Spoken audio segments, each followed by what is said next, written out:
What's going on, guys? My name is Wade with Tech Daily, and in this video, we're going to be unboxing the brand new LG Stylo 6. Now, I know this is a highly anticipated phone for 2020. The LG Stylo 5 was pretty popular last year, and the Stylo 4 was really popular the year before that. So I'm sure a lot of you guys are curious about this new phone. I'm definitely excited about it too, so I won't waste any more time. Let's go ahead and unbox this thing and see what the new Stylo 6 has to offer. So right off the bat, you'll see that at least for now, this device is available through Boost Mobile. Their retail price is $219.99 for this phone, but right now it's $40 off at $179.99. And actually, if you're watching this video before Memorial Day, you can get an additional 20% off that price to make this phone $144. That's what I paid, which actually is a pretty good deal, all things considered. And if you aren't on Boost Mobile or don't want to use the network, don't worry. This device will likely be sold through other carriers in the coming weeks and probably offered unlocked as well sometime soon. Inside the Boost Mobile package, we really only get a couple of things. We'll go ahead and pick out everything, and I'll set the phone aside for just a second so we can go over all the accessories and things. But inside the box, you get a little packet of instructions and information, as well as a SIM ejector tool. You also get an LG branded USB fast charger and a USB-A to USB-C cable for charging this phone. And that's pretty much it, at least with the Boost Mobile packaging. There's no earbuds, no case, nothing else included. We'll peel off the plastic here from the phone on the front and back. No screen protector or anything like that, unfortunately, so keep that in mind. But here is the new LG Stylo 6. Now, right off the bat, the first thing I noticed about this phone is it is a chunky device. It's big, it's thick, it's pretty heavy, and I wasn't sure how I felt about all of that at first, but after playing around with it for a bit now, I actually really like the setup. The Stylo 6 is a fairly large 6.8-inch phone, and in the hand, you feel every bit of that size. What's also interesting is that LG really didn't try to hide the thickness of this phone either. Unlike a lot of other devices with tapered or sloped edges, curved sides, or other design cues to make it feel slimmer, this device is sort of shaped like an ice cream sandwich. The edges are squared off and very prominent. The front and back panels are totally flat, and all in all, this is a phone that I think feels pretty different than a lot of other devices on the market right now. In regards to the materials, this is still a budget/mid-range phone, but I think overall this device looks and feels pretty nice. The rear panel is plastic, it's just sort of made to mimic glass, and you get this super shiny metallic rainbow effect. Honestly, this is a color combination and finish that I'm a really big fan of. It's subtle enough where the phone isn't like an obnoxious bright rainbow, but you can certainly see the color shifting effect. The sides and edges of the phone are a polished chrome finish, and like I said, the fact that they're a thick, squared off design gives you a lot to hold on to. Overall, I think for the price, this is definitely a phone that looks and feels more premium than it actually is. And so far, I have no complaints with the build quality. Taking a look around at everything else, on the right side, you've got your power button. The left side actually has a ton of stuff, including the volume buttons and a dedicated Google Assistant button, which is kind of interesting. And below that is where you'll find the SIM and SD card tray towards the bottom. And underneath, you've got a headphone jack, USB-C charging port, one of two speakers, and of course the Stylus, which I will talk about a little bit later since it's kind of the whole point of the phone. Around back, you'll see a new triple lens camera setup, which once again I will talk about shortly. And below that, there's a dedicated fingerprint reader. Now, even though this is probably a little dated by 2020 standards now, with most companies putting a fingerprint reader under the display, I actually do prefer the rear-mounted physical sensor, and on this phone in particular, it's really quick and responsive. It seems pretty accurate through the handful of times I've used it so far, and it's placed in a pretty good spot, even with this phone being a little bigger. All in all, this is, I think, a good choice from LG. Now, like I said already,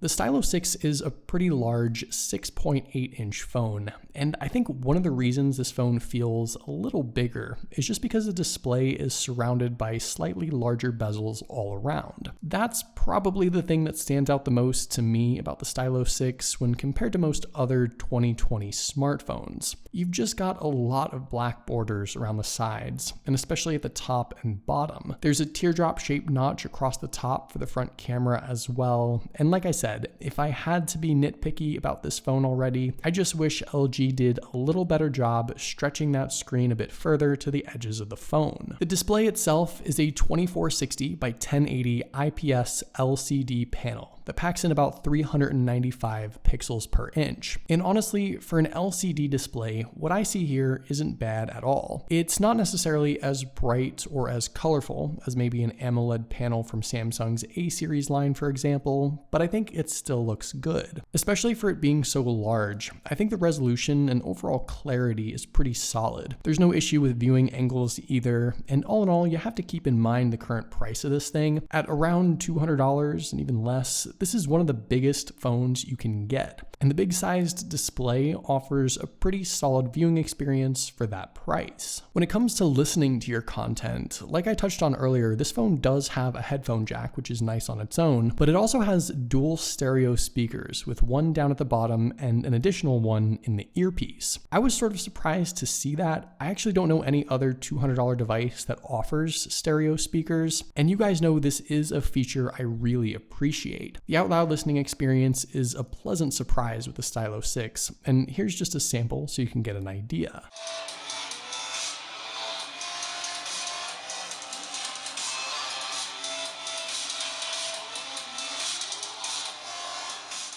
So now let's go ahead and talk about that stylus, since it's kind of the whole point of this phone. The built-in stylus is located down below next to the speaker, and this time around you've got that spring-loaded removal assistance, which is nice. It makes it feel a little more premium, and I think it's easier to get in and out that way as well. The stylus itself though hasn't changed much besides that. The top obviously has that little clicky spring-loaded mechanism, but the rest of it is still just a simple metal pointer with a rubber tip. It's not a smart stylus, it's not connected via Bluetooth or anything like that, and it doesn't offer any features on its own. It's very much just a point and draw tool, and I would say it has maybe 4 or 5 main uses. First off, it can be used just as a navigation tool for the phone. You can tap and swipe with the stylus just like you would with your finger, and I know some folks actually do use the phone in this way, so you're free to do that if you'd like. Obviously, the stylus is also a writing tool for notes. You can jot down a thought or a task directly from the lock screen, or you can utilize the side menu drop-down selection to open up the memo app and write something down. Anything you write will be automatically saved, and you can obviously reference it later on when you need to. And I think most everyone who utilized a Stylo phone before, or maybe a note device, is pretty familiar with all this. There are a couple other stylus-related tools in the side menu, including a GIF capture, which is sort of like a short screen recorder tool for capturing a video on screen. There's Draw Chat and Swift Text as well, and all in all, while these apps and tools aren't as robust or comprehensive as maybe Samsung's Note series, I think there's enough here to make use of the stylus at least. One thing to consider though is that when writing and drawing with the stylus, there's a bit of a lag from moving to actually registering the line. The slower you write, the less severe the lag is, but as you write more and more quickly, you can really see how behind the line is compared to where the tip of the stylus is. For LG's Stylo phones, this is sort of expected, but if you're coming from a Note device or maybe an iPad, this might be lower quality than what you're used to. Inside, the Stylo 6 I think packs some decent specs, all things considered. First off, the phone offers a 4,000 milliamp capacity battery, which I think is okay given the size of the phone, but I was maybe expecting a little more. I obviously don't have any insight yet into battery usage and longevity, but I'll certainly put that to the test in the coming days to see what kind of battery life I can get out of this thing. Powering this phone is the MediaTek Helio P35 processor paired with the PowerVR GE 8320 GPU, 3 GB of RAM, and and 64 gigabytes of built-in storage, though you can throw in an SD card for a little bit more like I mentioned. Now we are getting a bit better specs than last year's Stylo 5, which is nice, but for all intents and purposes, I'd argue that these are still very budget specs. Though especially nowadays, the baseline for budget internals is quite a bit higher than it used to be. Beyond the specs themselves though, this phone does run Android 10, but obviously it's heavily skinned with LG's custom user interface. Now this is going to be a love it or hate it sort of a thing. It's far from stock Android and honestly mimics iOS more than anything else with the app icons and default home screen setup. It's not terrible, but I know it's not for everyone. If you're already into LG devices, you'll feel right at home, and I do think overall this phone offers a pretty quick feel, at least out of the box. But Android purists likely won't enjoy the heavily modified UI, which is understandable. I'm interested to put this phone to the test these next couple of days and see how hard I can push it with the apps and the games. I'm hopeful that it'll be able to keep up with what I need it to do, and I'm also curious about LG's Android 10 setup here as well. So far, like I said, it does feel pretty smooth, but I'll wait to form any conclusions before I really start using it. Probably one of the biggest changes to this phone over the Stylo 5 has to do with the camera setup. Around back, you now have